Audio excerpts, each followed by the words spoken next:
Hello and welcome to today's video. So we're going to look at this upload from Oracle Films on their Telegram channel. The title has Twitter in it, so I'm assuming this was a short for Twitter as well. So effectively Aldi at the minute are rolling out a shop and go system, and you scan a QR code or you can download the app prior, which is probably the best option, less friction.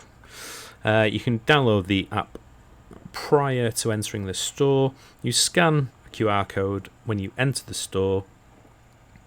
You then pick what groceries you want for your weekly shop, daily shop, whatever, and you walk out and automatically it bills your account. It is completely frictionless shopping.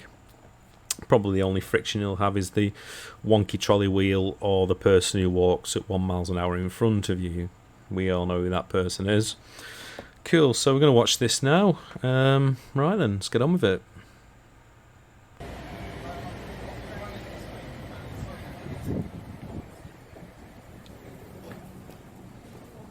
So look at this. Oh, before we continue as well, I will apologise about the fan noise. It's 30 degrees here today. I am absolutely sweating my back out. I'm in a south-facing room, so you're just going to have to put up with it. Really sorry. Anyway, on with the video. You're in London, you're on a business trip, you're staying in Greenwich, and you want to buy some food. Hang on a minute.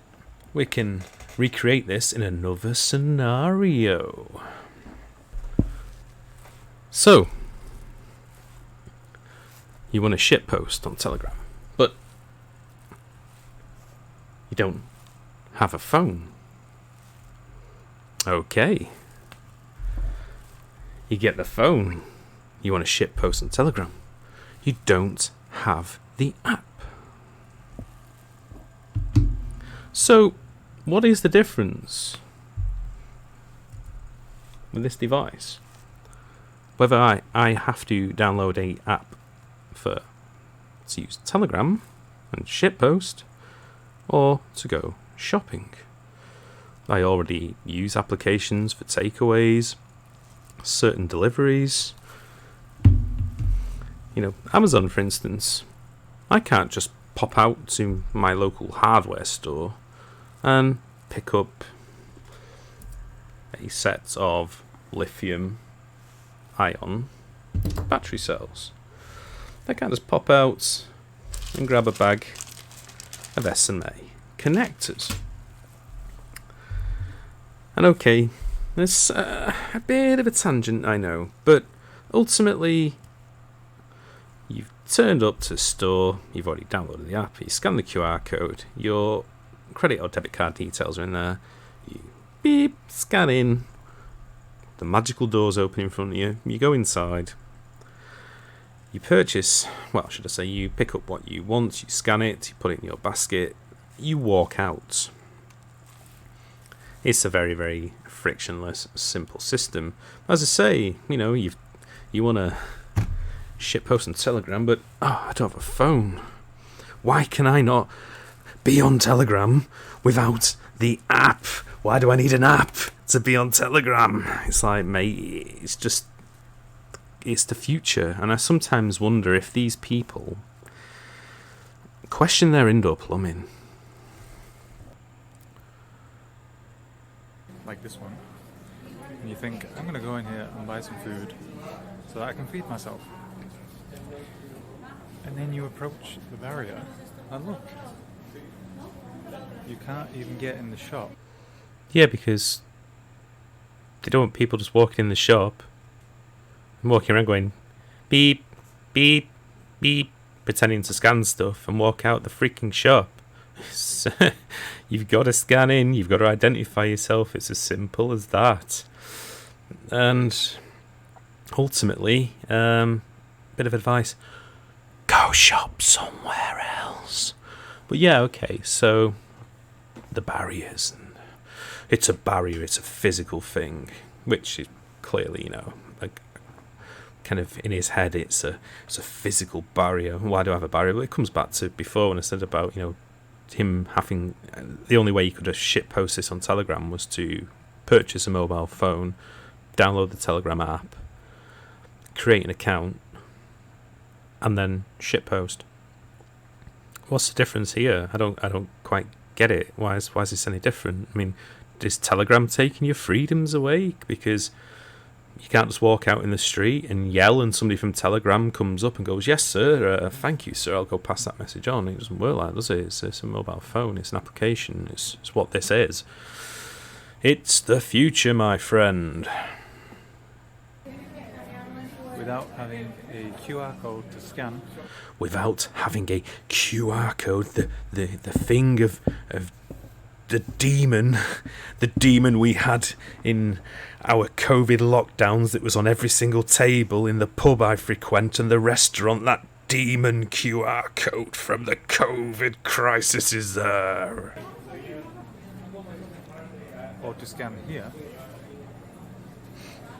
And then you can go in and buy. Yes, and then you can get the app with your bank details or card details attached to it and go shopping. Things. Now this looks to me like the beginning stages of the digital prison that we keep talking about. Oh, a digital prison. Yeah, sure there, bud. If you want to think of a real prison, a real prison, think of the monetary prison.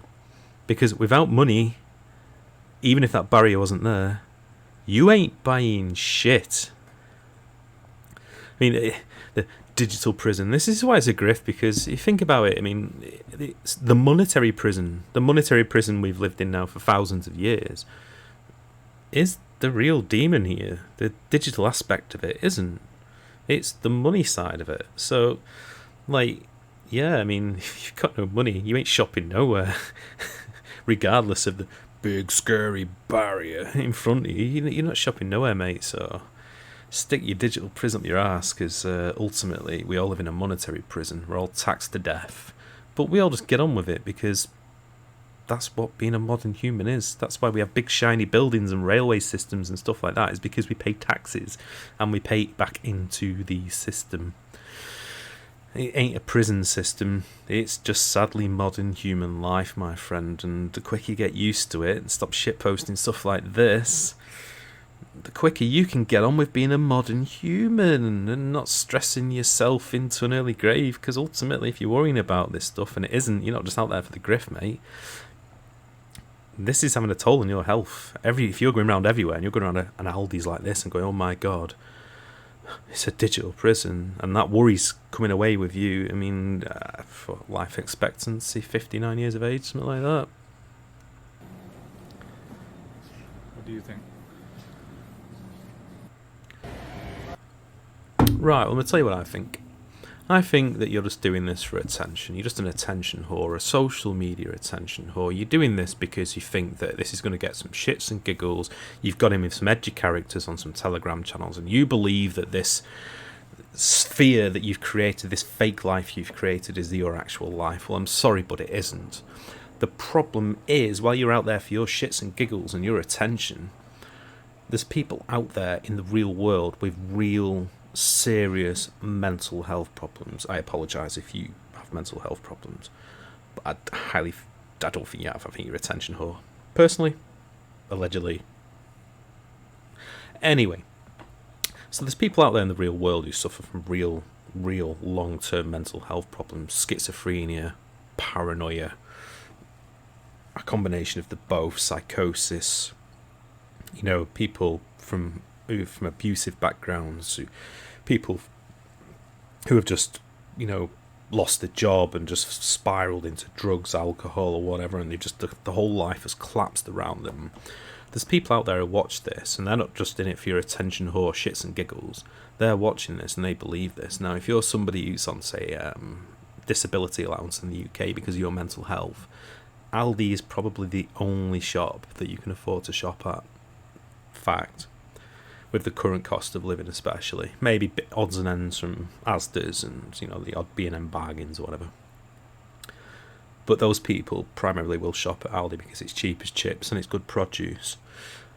Now they're going to watch this video, and that paranoid schizophrenia where they walk into an Aldi could erupt into something potentially catastrophic in their own life that could see them be a burden on the NHS, or they could become violent and assault somebody in the store just because they believe that all the staff in the store and the whole organisation is basically out to imprison them. Now, imprisonment to somebody with paranoid schizophrenia is a dark place to be. And trust me, I have a cousin, and he's been in a really bad place. He's getting better now, but it's been decades, and it's been really a struggle for him. It started with drugs. I'm not going to go too far into it, but it started with drugs, and he's in such a bad place, really bad place, and stuff like this would absolutely trip him over the edge. So that is my take home from this, or that's what I think about this. To reiterate, it's shits and giggles, attention-seeking whore on Telegram, on social media, trying to get the likes, trying to get the views. For what?